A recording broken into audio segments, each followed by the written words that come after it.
Ladies and gents, what's up?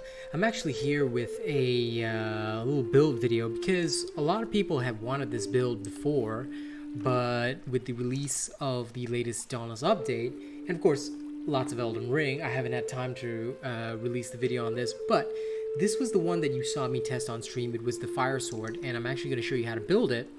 It is based off the Charogg bond, and it's pretty swanky-danky, I'd say. So, anyway, let me lower the music in the background. There we go. You start out with the Cauterizer. Cauterizer has 2 prismatic cell slots, as you know. Pulse cell will go in here. Why? It's literally one of the best ways of improving your damage, especially because you're going to be using Discipline. Alright? On top of that, you'll be using Avenging Overdrive as your special. Okay? Your mod is going to be your Recursive Hilt. And the bond will be the Charged Saber. Okay, here's how it's all going to work. Discipline Omnicell, alright. Koshai's Bloom with an Energized Cell. Now this is the old school style of playing Discipline with the Koshai Bloom. And the reason why we run this particular style is because, to me, it just worked better. Also, this whole system... effectively, it removed the need for a reliance on Predator. I particularly like that. So that's why for this particular build, you've got Sight of Stone with Toughness for your helmet. You've got Thrax's Shadow with Cunning Cell for your chest piece. You've got Boreal Might with the Berserker Cell for your gloves. And you've got your Volcanic Treads with the Berserker Cell for your legs. Now, basically this whole setup does not rely on Predators, so you don't ever have to worry about that. However, because your hit points are... Okay, the Tenacious +3, right? There is... how should I say this? A methodology behind it where you can still add some Predator in, but you would take out Berserker. This would effectively cover the change, okay? Because let me explain it to you this way. If I were to take out +3 Berserker right now, right, I would gain 150 health. So instead of this build having 1,300 health, I would have 1,450. This means that the +6 Tenacious gains 2% bonus damage for the extra 100 health that it just went up. Okay, keep that number in mind. I would lose 15% from Berserker. Now, because now it would be +3 Berserker, right, instead of +6. I would lose 15%, gain 2% on Tenacious, and then I could swap it for a Predator Cell while keeping everything else the same, all right? And I'll show you how to do it. But I could swap it for 1 Predator Cell that would give me 14%. So effectively, I would get a 1% increase if I swapped for +3 Berserker and went for +6 Tenacious and +3 Predator. The downside is that while you will do more damage up front, you're actually going to suffer in terms of long-term damage because you take a hit, that's your Predator bonus gone. So it's really your choice how you want to do this, but I'm going to show you how to vary it. Alright, you can just put in the Malkurion's Grasp right here. Put the Pulse Cell from the Cauterizer into the Malkurion's Grasp. And then up here, you put in a Tenacious Cell instead. This allows you to maintain the exact same build, alright? And actually, let me just remove my cam there. This allows you to maintain the exact same build. Same +6 Cunning, +6 Pulse, +6 Tenacious, +6 Tough, but now Berserker's +3, Predator's +3. Alright, so this is how to do a variation. I personally will not be doing this variation. I do not like it. Although the damage is like slightly lower, although the damage is slightly lower, I very much prefer to have +6 Berserker, +6 Tenacious. A lot of people don't agree with this methodology, but I just give them the finger because I really don't care what they think. Alright, you can try it for yourself, see which ones you prefer. If you want to go with full Pred, full Berserker, blah, blah, blah, you can vary it whatever way you choose. But this way, I feel gives the ideal balance between survival and damage. Alright, now, here's the part where I actually get to show you how this shit is done.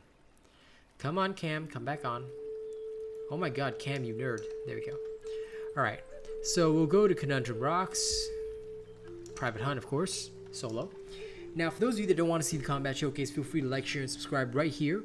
You can send tips via the link in the description of the video, send super thanks on YouTube, or become a channel member if you want to support the channel. Alright, forgive my eye bags. I'm recording this late at night because, not gonna lie, I've been kind of caught up streaming Elden Ring, but I do not want to dampen my Dauntless content too much, so that's why I'm here recording this, like, late at night. But that's who I am. And that's who I have always been. But y'all know that, for sure. Okay. Let's freaking go. Dropping in now. Oh yeah.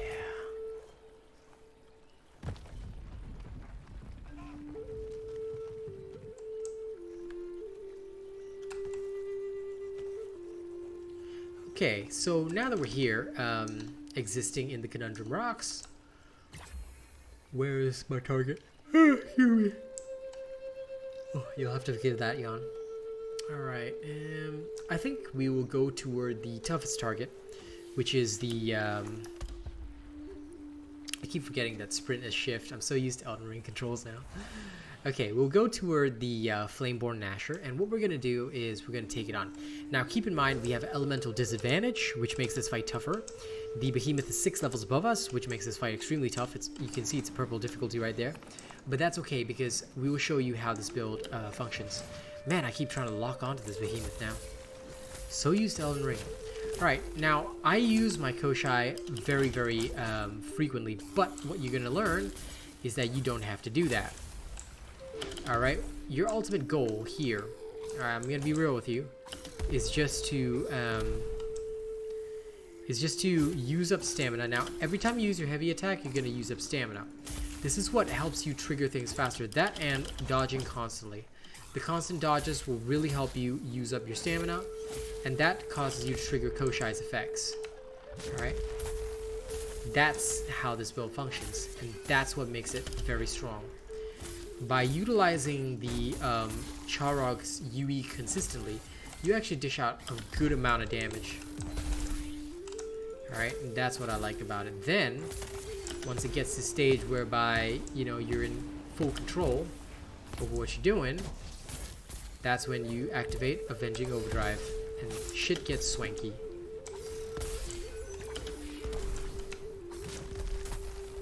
This is where I like to deal a lot of damage. Oh shit. Well, that didn't work in my favor.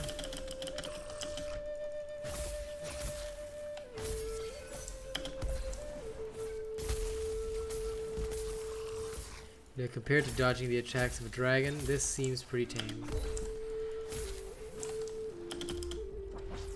Oh dear. Now if you do catch on fire, unfortunately you will die. That's okay. Because a lot of you wanted showcases against tougher behemoths. Keep in mind that normally I would not do this because it's inefficient for leveling, but, and this is important to remember, the build does work, and it will continue to work. It's based on your own skill, and quite frankly, catching on fire is going to be really detrimental to you.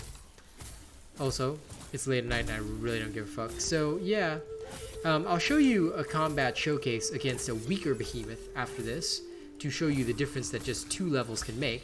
Now this thing's already dead, alright? But I'm going to show you the difference that just 2 levels can make right now. And we'll go after the Ragetail Gnasher over there. Alright. I'm going to go after the Ragetail Gnasher, and I'll show you the difference in raw power.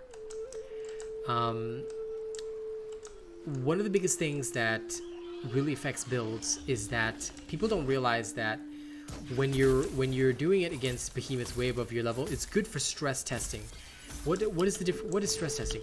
A lot of people forget that stress testing is what we do to ensure that our builds work in extreme scenarios. What are you going to do if you're dealing with the Chronivore? What are you going to do if you're dealing with Blazeworks? You see, we have to test for those scenarios, but that's us as builders.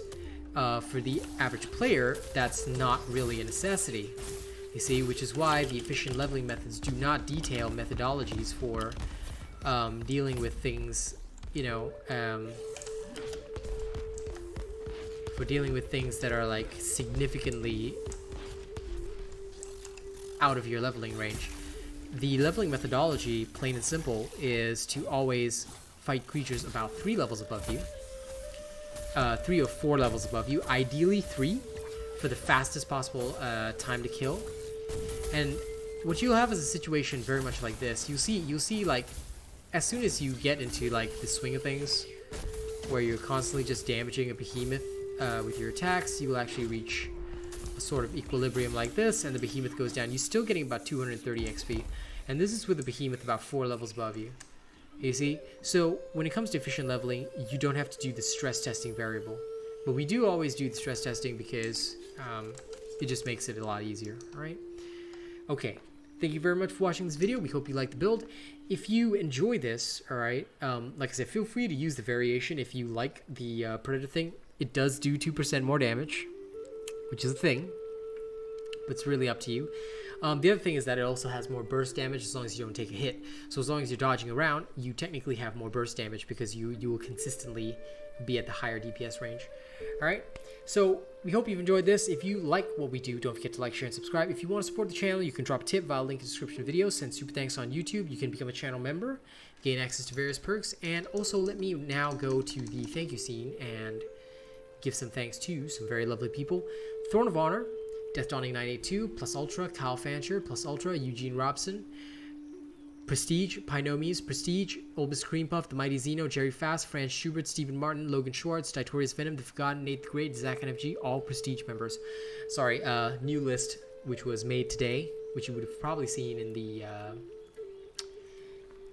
the members only video for those of you that are members. March's top supporters: Bravo 7910, Kazmantum, I Love the Girl, Zavi Uzumaki, Zach NFG, The Mighty Zeno, Nate the Great, Alien Frost 80, Aaron Elrod, Julian Quarles, Johnny Nara, Ole Miss Cream Puff, Rogue Assassin, Kyle Fancha, Riv Archer 124, Death Dawning 982. If you want to get on this list, March is still young. March has just begun. If you become one of our top financial supporters, your name will be on this list, and you will basically be in every video for the rest of the month. So thank you very much for supporting the channel, and we'll see you all in the next one.